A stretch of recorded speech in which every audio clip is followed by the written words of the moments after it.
नमस्कार, मैं हूं अदिति सिंह और चंडीगढ़ से मैं आपका स्वागत करती हूं नेक्स्ट जेन भारत में। ये सिर्फ एक शो नहीं है, ये उस नए भारत की कहानी है जो सोच में भी नया है और सपनों में भी। तो आइए मिलते हैं उन चेहरों से जो बना रहे हैं नेक्स्ट जेन भारत। बढ़ती ग्लोबल वार्मिंग और लगातार बढ़ता प्रदूषण अब सिर्फ ये खबर नहीं है, हमारी हकीकत बन चुकी है। और क्या आप जानते हैं कि इसका असर अब समुंदर तक पहुंच चुका है। जो कभी सुकून देते थे वही अब प्लास्टिक और कचरे से जूझ रहे हैं। लेकिन अच्छी बात तो ये है कि कुछ लोग अब इसकी जिम्मेदारी खुद उठा रहे हैं और हार बिल्कुल नहीं मान रहे हैं। इसी पहल को देखने के लिए चलते हैं अंडमान एंड निकोबार, जहां लोग और प्रशासन मिलकर बदलाव ला रहे हैं।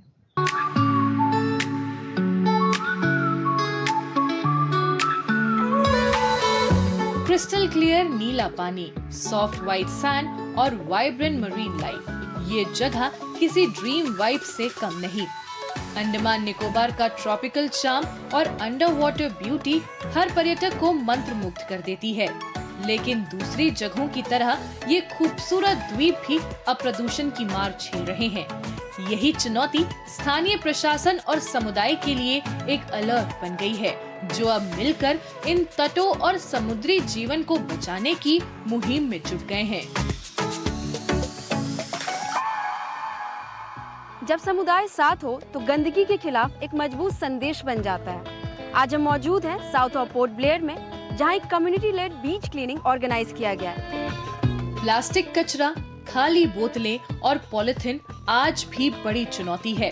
पोर्ट ब्लेयर में ग्राम पंचायतों के साथ स्थानीय प्रशासन, भारतीय तट रक्षक बल और शैक्षणिक संस्थान मिलकर नियमित बीच क्लीनिंग अभियान चलाते हैं। मकसद साफ है, अंडमान निकोबार के तटों और समुद्री जीवन को स्वच्छ और सुरक्षित रखना। जो बिडनाबाद पंचायत की तरफ से हर वीक एवरी फ्राइडे यहाँ पर स्वच्छता अभियान होता है। एक ही प्लेस पे नहीं, यहाँ पे जितना रंगाचांग के जो भी बीचेस है, जैसे 2 नंबर हो गया या 4 नंबर हो गया, या रंगाचांग के जो ऑफिस के सामने वाला जो पूरा बर्मनाला बीच हो गया, हर वीक इन लोग कोई ना कोई एक नया जगह को टारगेट करते हैं।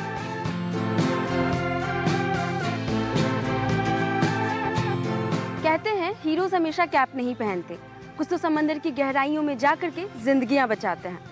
अंडमान का फॉरेस्ट डिपार्टमेंट भी ऐसे ही हीरोज की एक टीम है, जो अंडर वाटर मॉनिटरिंग से लेकर के कोरल रिस्टोरेशन तक मरीन लाइफ की सुरक्षा करते हैं। अब मिलते हैं उन अनदेखे नायकों से जो अंडमान निकोबार की समुद्री जीवन के सच्चे रक्षक हैं। गहराई में नजारों से दूर अंडमान और निकोबार द्वीप समूह का वन विभाग कोरल संरक्षण से लेकर फंसे कछुओं के बचाव तक अहम काम कर रहा है। इसके लिए विशेष स्कूबा प्रशिक्षण और आधुनिक उपकरणों के साथ टीम समुद्र की गहराइयों में उतरकर संरक्षण की जिम्मेदारी निभा रही है।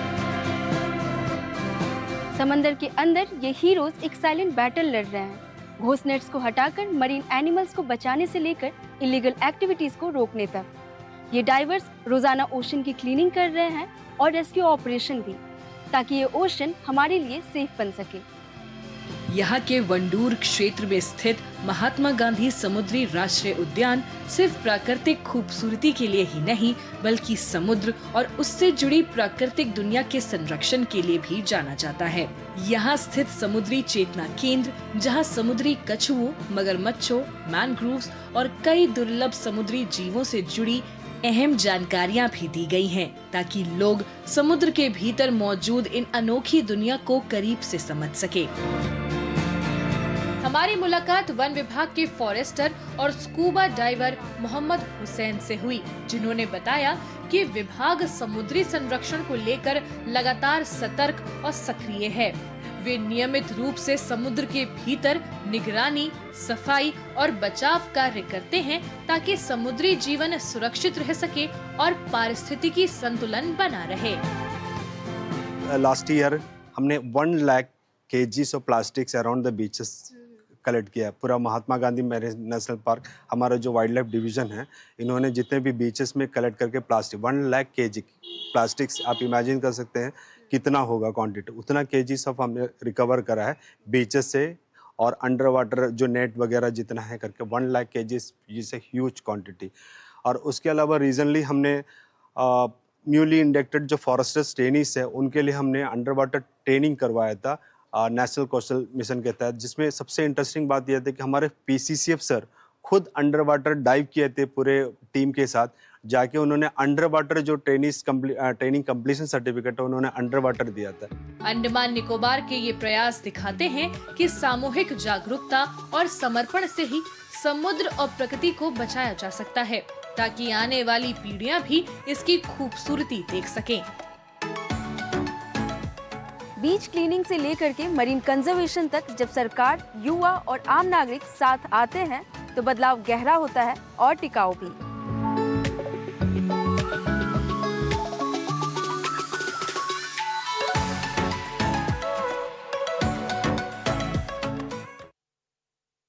चंडीगढ़ का युवा सिर्फ सपने नहीं देखता, वो उन्हें सच करने का हौसला भी रखता है।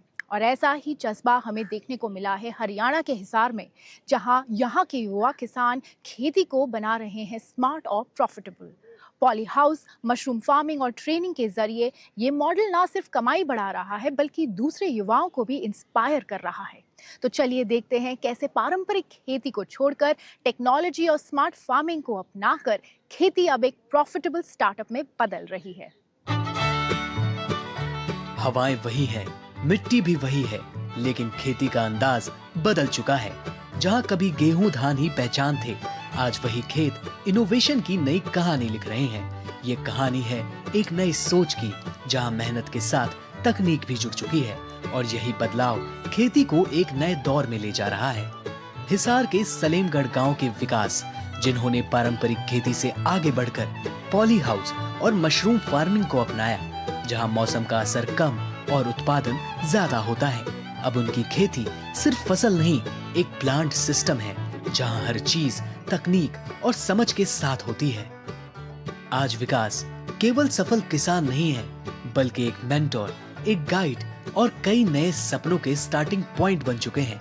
पिछले 14 सालों में विकास ने सिर्फ खेती नहीं बढ़ाई, बल्कि लाखों किसानों के लिए रास्ता तैयार किया है, और वो भी निशुल्क।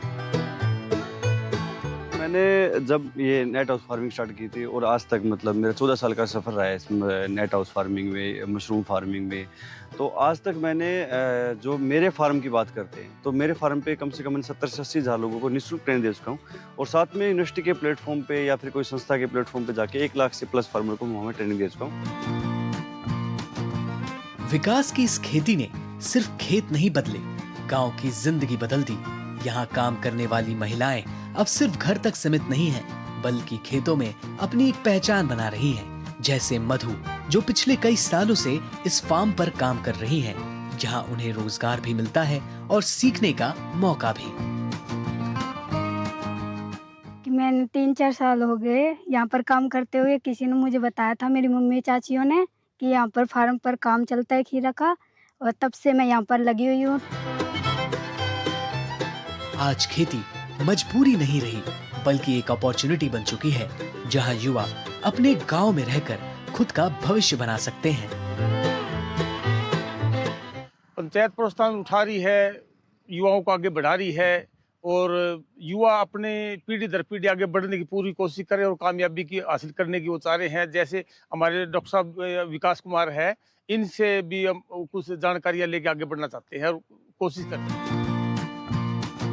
नई सोच, नई तकनीक और नया कॉन्फिडेंस, ये है बदलती खेती की तस्वीर, जहां आज युवा किसान अब सिर्फ अन्नदाता नहीं, बल्कि एंटरप्रेन्योर बन रहे हैं। और सबसे बड़ी बात, ये युवा किसान अब सिर्फ अपने खेत तक सीमित नहीं है, वो नॉलेज भी उगा रहे हैं और उसे आगे भी बांट रहे हैं।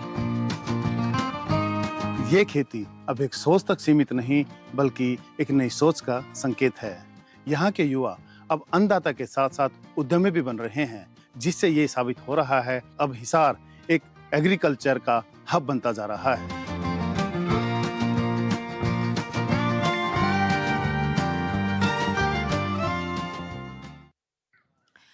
आपने रील्स में तो कई तरह की आर्ट देखी होंगी, लेकिन क्या कभी ऐसी जगह देखी है जहां पूरा गांव ही एक कैनवस बन गया हो, जहां दीवारें सिर्फ दीवारें नहीं बल्कि कहानियां सुनाती है? जी हाँ, झारखंड में एक ऐसा ही गांव है जहां पुरानी परंपरा आज भी जिंदा है। और सबसे दिलचस्प बात तो यह है कि यहाँ के युवा इस कला को एक नए अंदाज में आगे बढ़ा रहे हैं। तो चलिए देखते हैं ये खूबसूरत कहानी।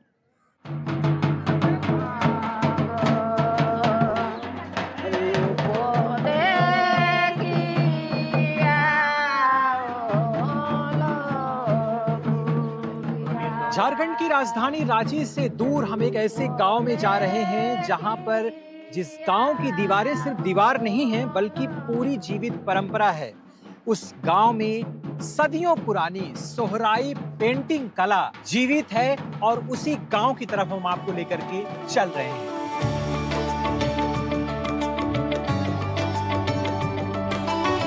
जैसे जैसे ये गांव नजदीक आ रहा है वैसे मेरे अंदर भी उत्साह बढ़ता जा रहा है। थोड़ी ही दूर पर वो गांव है जहां पर गोबर, मिट्टी और रंगों से वो कलाकृति रची जाती है जिसने पूरी दुनिया में पहचान बनाई है।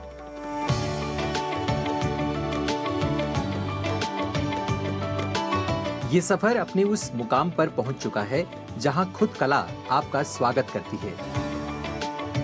ये रांची से करीब 70 किलोमीटर दूर बसा चिरुडीह गांव है, जिसे अब साधारण गांव नहीं बल्कि कलाग्राम कहा जाता है।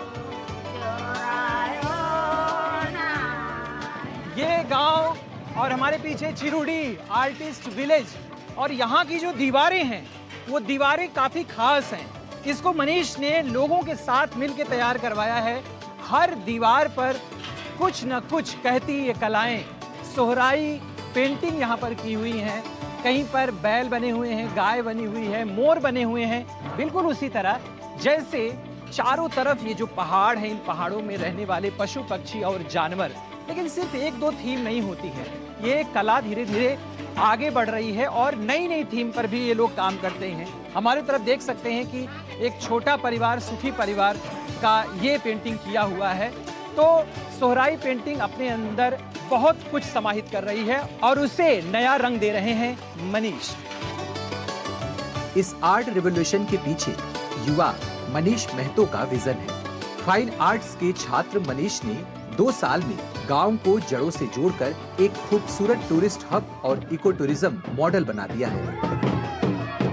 तो मनीष, ये बताओ मुझे कि ये जो ख्याल था कि इस गांव को बनाने का या इस पेंटिंग से इस पूरे गांव को सजाने का, ये कैसे शुरू किया? कुछ अपने बारे में बताओ, पढ़ाई लिखाई, और फिर ये ख्याल कहाँ से आया? अपना जो कला है, अपना जो ट्रेडिशनल आर्ट है, उसका संरक्षण के तौर पे आया। मैं ऐसे एक फाइन आर्ट का स्टूडेंट हूँ, मैं अपना आर्ट पे काम कर रहा हूँ। तो सोचा मैं तो अपने लिए कर रहा हूँ, लेकिन गांव के लिए क्या कर रहा हूँ, अपना ग्रामीण समाज के लिए क्या कर रहा हूँ। फिर मेरा दिमाग में अपना जो कला है, अपना जो ट्रेडिशनल कला है, इस पे काम किया जाए। उसके बाद मैं फर्स्ट मम्मी, बड़ी माँ, ये लोग से स्टार्ट किया। फिर उसके बाद पूरा गाँव गया। अभी जो लड़की लोग हैं, फिर जितने भी गांव की महिलाएं हैं, बच्चे हैं, मेरे दोस्त लोग हैं, सभी काम कर रहे हैं। तो मेरा वही था कि मैं अपने गांव के लिए कुछ करूं और अपना जो ट्रेडिशनल आर्ट है उसको संरक्षण करूं। साल 2020 में सोहराई पेंटिंग को GI टैग मिला, लेकिन असली ग्लोबल पहचान सोशल मीडिया से मिली। मनीष ने इंटरनेट के जरिए इस लोकल कला को दुनिया तक पहुंचाया और इसके लिए अवार्ड्स भी पाए।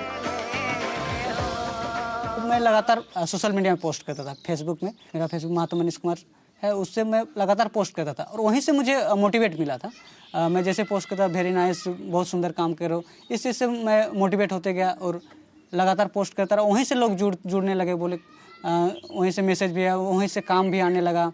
बाहर से जितने भी लोग आते हैं वहीं से आते हैं। मनीष के विजन ने इस कला को दीवारों से आगे बढ़ाया। अब ये प्राकृतिक रंग शर्ट पर उतरकर ट्रेंडी वियरेबल आर्ट बन रहे हैं। इस गांव में पहुंचकर हमने तय किया कि हम इस कला को सिर्फ कैमरे में कैद नहीं करेंगे बल्कि अपने साथ लेकर चलेंगे। तो इस समय हमारे शर्ट में चल रही है सोहराई पेंटिंग। देखते हैं ये शर्ट सफेद थी तो कैसे बनकर तैयार होती है। दीवारों से शर्ट तक पहुंची इस कला ने गांव के लड़कियों के लिए रोजगार और आर्थिक आजादी के नए रास्ते खोले हैं और युवा इसे करियर के रूप में अपना रहे हैं। कोई बनाता था पेंटिंग तो हमको भी देख के लगता था कि हम भी बनाएंगे। कितना अच्छा सब कोई बना रहा है, हमको भी लगता हम बनाते तो कितना अच्छा होता, पहले से बनाते तो अच्छा होता सोचते हैं। ऐसे ही देख के हमको भी बनाने का मन किया और हम भी बनाने लगे पेंटिंग। और मनीष बोलते हैं कि सबको बोलते हैं सब कोई पेंटिंग बनाओ सीखो, होने से कितना अच्छा होगा, हम ही लोग का ना गांव का नाम होगा। और भैया जब पेंटिंग बनाते थे उस समय हमको भी पेंटिंग बनाने का मन हुआ, उस समय हम भी पेंटिंग बनाते थे और भैया बोलते थे कि पेंटिंग बनाओ, उस समय हम भी पेंटिंग बनाते थे। मैं आगे भी पेंटिंग बनाती रहूँगी और अपने गाँव का नाम रोशन करूँगी।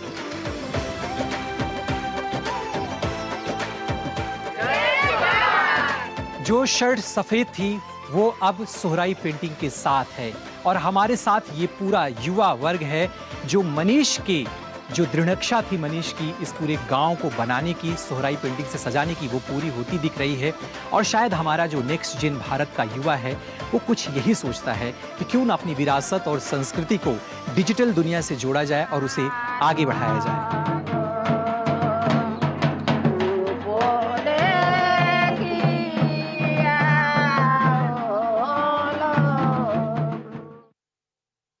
चंडीगढ़ अपनी खूबसूरत झीलों गार्डन्स के लिए जाना जाता है, लेकिन अगर प्रकृति के एक और अद्भुत रूप को देखना चाहे तो रुख करना होगा मध्य प्रदेश के शहर जबलपुर का, जहां एक तरफ बहती नर्मदा और दोनों तरफ संगमरमर की ऊंची चट्टानें, बीच में है आप एक बोट में। यही है जबलपुर के पास स्थित भेड़ा घाट, जहां प्रकृति, रोमांच और सुकून तीनों एक साथ मिलते हैं। तो चलिए आपको लेकर चलते हैं इस खूबसूरत और यादगार सफर पर।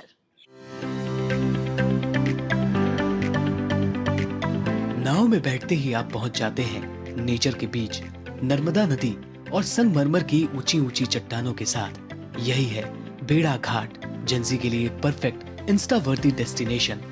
आगे बढ़ते ही आता है बंदर कुदनी घाटी, संकीर्ण, गहरी और बेहद रोमांचक। सफेद और गुलाबी संगमरमर पर पड़ती सूरज की रोशनी इसे और भी मंत्रमुग्ध कर देने वाला बना देती है। एक ऐसा अनुभव जो हमेशा याद रह जाता है। ये भेड़ा घाट का पंचकूदनी नामक जगह है। कहते हैं पहले यहाँ पे चट्टान इतनी पास थी कि बंदर एक जगह से दूसरी जगह कूद जाया करते थे, यानी इस तरफ से इस तरफ बंदर कूद जाते थे, इसलिए इसका नाम बंदर कूदनी स्थल पड़ा। हम इस वक्त नर्मदा नदी के बीचों बीच में है और दोनों तरफ हमारे संगमरमर की चट्टानें हैं। ये दृश्य बेहद अनोखा और बेहद खूबसूरत है। भेड़ा घाट की शांत वादियों के बीच छुपा है रोमांच, धुआंधार वाटरफॉल। जब नर्मदा 30 मीटर की ऊंचाई से गिरती है तो उठती फव्वारें धुआं सा नजारा बनाती हैं, इसलिए नाम पड़ा धुआंधार। इस जादुई खूबसूरती का आकर्षण विदेशों तक है। ऑस्ट्रेलिया से आए पर्यटक भी इसे अपनी यादों में कैद करने पहुंचे हैं। Yeah, it's amazing. We're here today at Dawanda Waterfall. It's very beautiful. We're told it's like the Indian Niagara Falls. I came to visit Jabalpur and we're seeing the beautiful waterfall here with my brother. And it's like there's many fish in the water. They're jumping up and down out of the water and there's lots of people here. And there's markets here where people are selling all sorts of things. And the water is very beautiful. भेड़ा घाट का ropeway पर्यटकों के लिए अनिवार्य अनुभव है। रोमांच और प्रकृति का बेहतरीन संगम, ऊंचाई से नर्मदा, संगमरमर की चट्टानें और घाटी का दृश्य मंत्रमुग्ध कर देता है। रोपवे से जब हम भेड़ा घाट से न्यू भेड़ा घाट की ओर जब जा रहे थे तो एक ट्विंस फॉल हमको दिखाई देता है, जिसको देखने का एक अलग ही मजा है। वो नीचे से नहीं दिखाई देगा, वो सिर्फ आपको रोपवे से ही दिखाई देगा। भेड़ा घाट अपनी प्राकृतिक सुंदरता के साथ संगमरमर कला के लिए भी प्रसिद्ध है।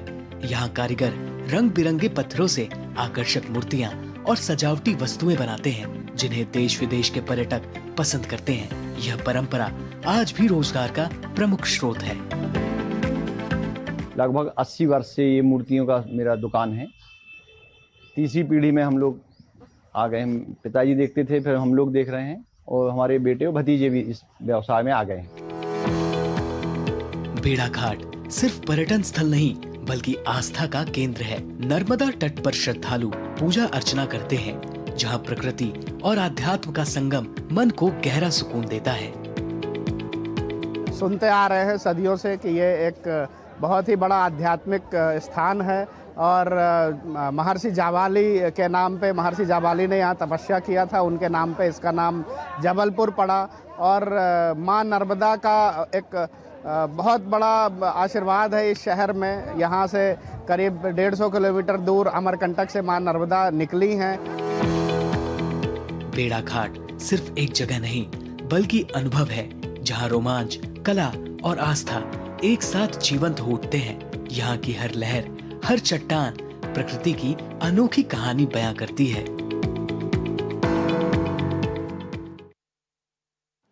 इस शो में फिलहाल इतना ही। मैं आपसे फिर मिलूंगी अगले एपिसोड में, जहां मैं लाऊंगी बदलाव की कहानियां भारत के कोने कोने से।